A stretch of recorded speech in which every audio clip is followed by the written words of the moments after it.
a fraud! Yeah, this isn't my first playthrough of this month's game with Gould. This is Rayman Legends. I had a little bit of trouble with my Elgato, and this is in fact a replay of me playing the first level. So if it seems like I know what I'm doing, it's because I already do. Right, the game itself. Well, yeah, like I said, I know what I'm doing. Okay,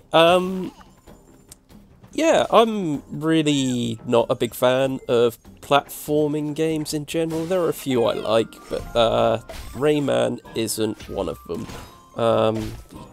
Kind of just always thought he looked like a cheese string that a child began to play with, but didn't quite finish off eating it.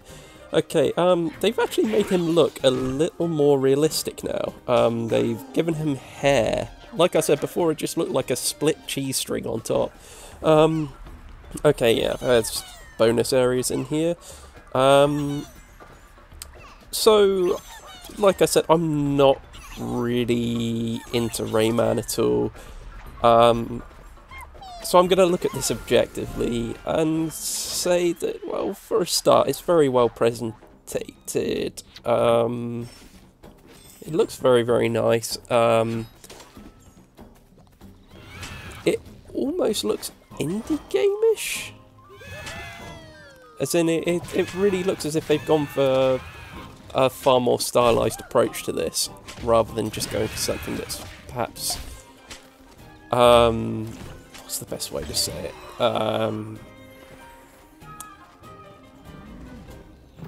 You know, go for the big 3D, graphically impressive game. Right, crush attack on here. I'm not a big fan of this mechanic with the little, I don't know, a frog fairy? I don't know what the hell's going on with this series. Basically what's happening is, this little frog, you have to do little menial tasks with it, usually by pressing the B button. So you're kind of having to concentrate on both the frog and your character at the same time.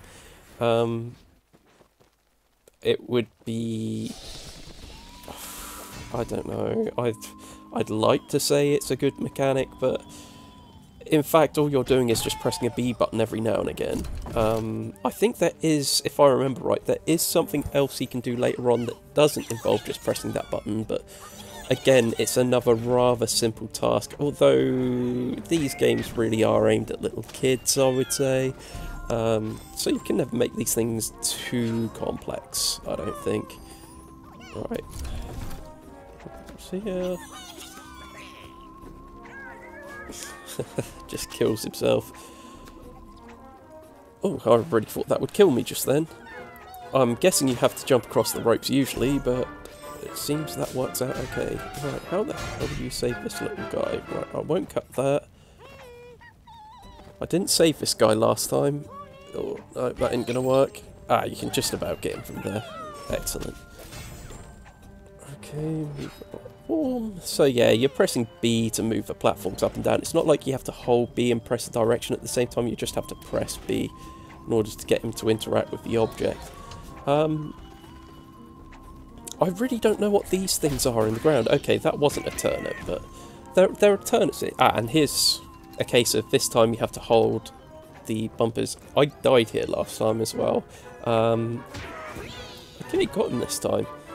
And there's an extra door here. Okay, it's somewhat of a puzzle. I think I can see what you have to do. So turning up that way, I've got to grab onto the ring first though.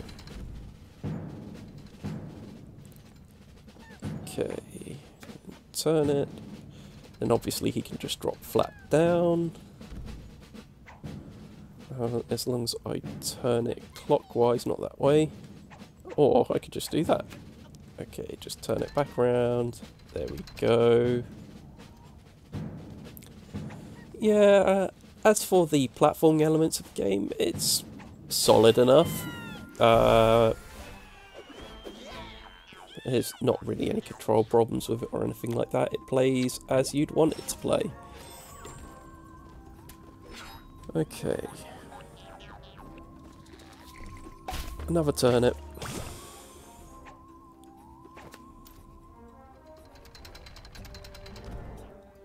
Frame rate seems to be dropping a fair bit.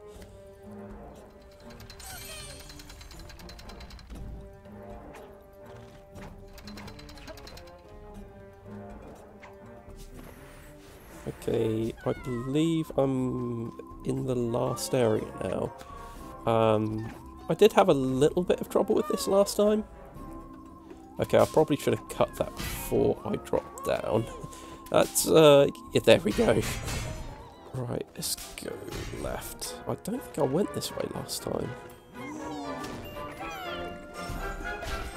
Or perhaps I did, because it looked as if it was already up on that little bar in the top right corner there. Yeah, so it looks like you have to save these things as you're going along. You get bonuses at the end of the level for when you finish.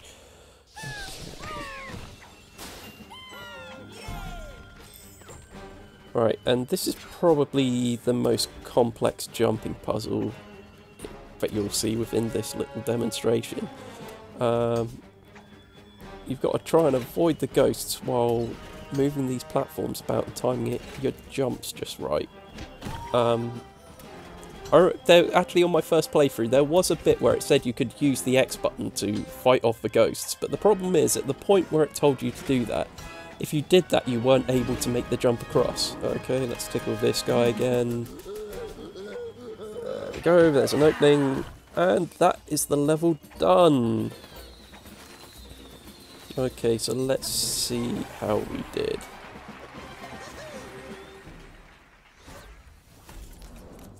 I don't know, there's just something about the character Rayman that I just don't like. I've got a friend who very much likes Rayman, and I imagine this won't go down too well with me saying this, but I just don't like him. Oh, I think I got an unlockable there. Yeah, as a character, he seems just way too obnoxious. I don't know. Okay, I may have to go and see what that thing is I just got, because I didn't get that last time. No, that's the lucky ticket. That's the one. Yeah, so Elliot Gould, what do you think? Final thoughts? Okay, and there you have it. So, thanks for watching. I'll have one for the 360 up very soon. I know I missed Sniper Elite, but I don't have enough space on my hard drive right now. Okay, that's it. Thanks for watching. I'll see you again soon. Bye bye!